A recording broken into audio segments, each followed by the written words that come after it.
this is the invisible side of you, is what he says, right? This passage is something that I received. It was a book. The Science of Getting Rich is the name of the book. And there was this passage in there that said, think truth regardless of appearances. So it says to think what you want to think truth regardless of appearances. It says every man has the natural and inherent power. Like we have that power to think what he wants to think. Like we could think whatever we want, right?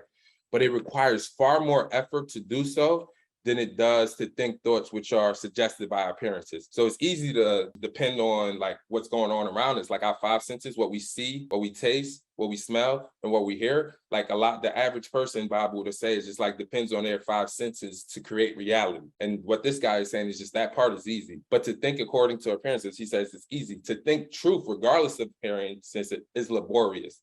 And it requires an expenditure of more power than any other work man is called to perform. So that invisible side of success, that dream, making that dream real in your mind is the hardest thing possible because we have to defy what we already see. So he said, there is no labor which most people shrink from as they do from sustained and consecutive thought. It is the hardest work in the world. Oh, who remembers what I said billionaires pay for coaching for? Vision. Exactly. Understand, they're a billionaire.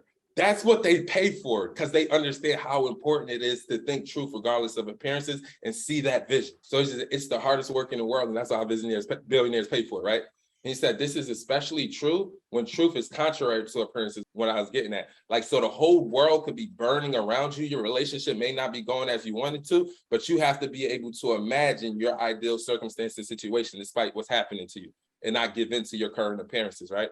So he's like, every appearance's visible world tends to produce corresponding form in the mind, which observes it.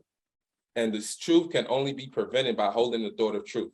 So he's like, to look upon the appearance of disease will produce disease in your own mind. So he's just like, Bob is like, yo, close your mind off to anything that you don't want to produce in your life and ultimately in your body, unless you hold the thought of the truth, which is that there is no disease, only an appearance, and the reality is health.